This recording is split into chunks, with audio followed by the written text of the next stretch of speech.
Hi, Coach. You ready to get started? Yes. Okay.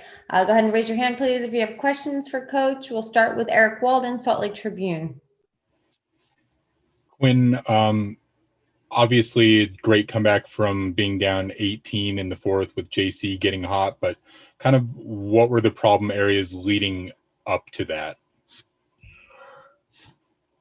Well, they're hard to guard. They've got one of the best players in the world, and you have to do a lot of things to try to make it hard on him, and that can expose your defense.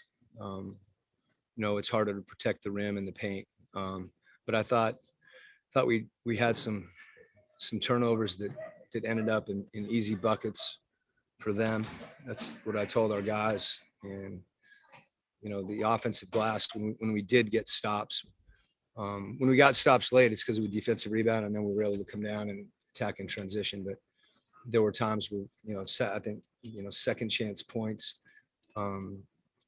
particularly in a timely situation where you've worked really hard to defend and you get a stop and then you don't come up with it. But again, I was really proud of the way we competed. As you said, I think that's,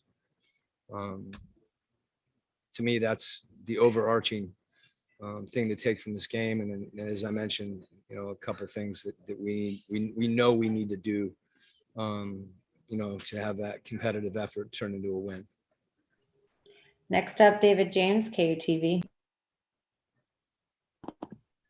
Quinn, have you been around many players like Jordan Clarkson who can be 0 for 8 from 3 and really just struggling, and then 5 of 8 from 3 down the stretch like that? Can you talk about his performance?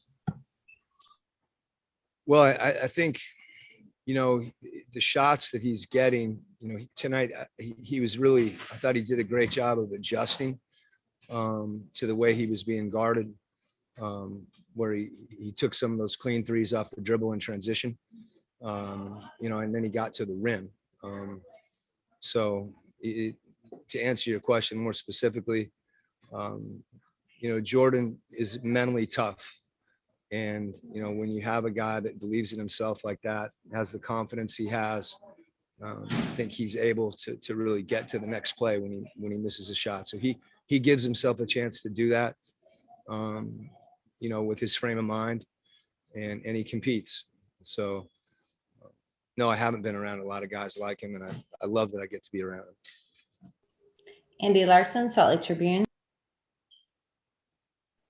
Quinn, you guys didn't get to the rim a lot tonight. Statistically, you haven't in a lot of games. And, is that obviously you're missing Mike Conley, you're missing Donovan Mitchell. Do you feel like you can still get to the rim more even without those guys? Or is it just kind of a function of the personnel you're working with right now?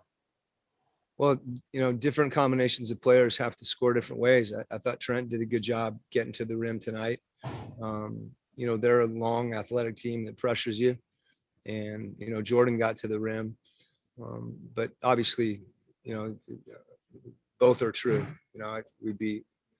Donovan and Mike are pretty good getting to the rim. They're both quick, and but that doesn't mean that we have to get to the rim other ways. I think Bogey's been getting there. We've got to move it and then shift the defense and then usually drive the second side. But obviously, it's something that we're conscious of because it creates other offense for us. All right, we have time for one more. We're going to go Sarah Todd, Deseret News. Quinn, Rudy only had one shot attempt, I think, in the first half, and then it looked like you guys made a pretty concerted effort to start the third quarter to go to him early on. Was that the case, or what was sort of competing against him to not get that many touches? Well, teams, Rudy impacts the game so much on the offensive end by doing things that don't always result in points or even touches in some instances. But when he does that, he creates offense for other people. So I think the game often dictates those things depending really on how that they're playing pick and roll. But I thought he did a good job getting out quickly on his rolls to the rim in the second half. And I thought we settled in a little bit. We were struggling offensively for a while there, and some of that's you're missing shots. But Rudy has games where there's not as many opportunities, and then he has games where he finds them, and a lot of that's just dictated on how people play him. And for him to be kind of understanding that, is a good thing. I think his understanding of the game and what's available, helps him make, really better and better reads in those situations. All right, that's all for tonight. Thanks for your time, Coach.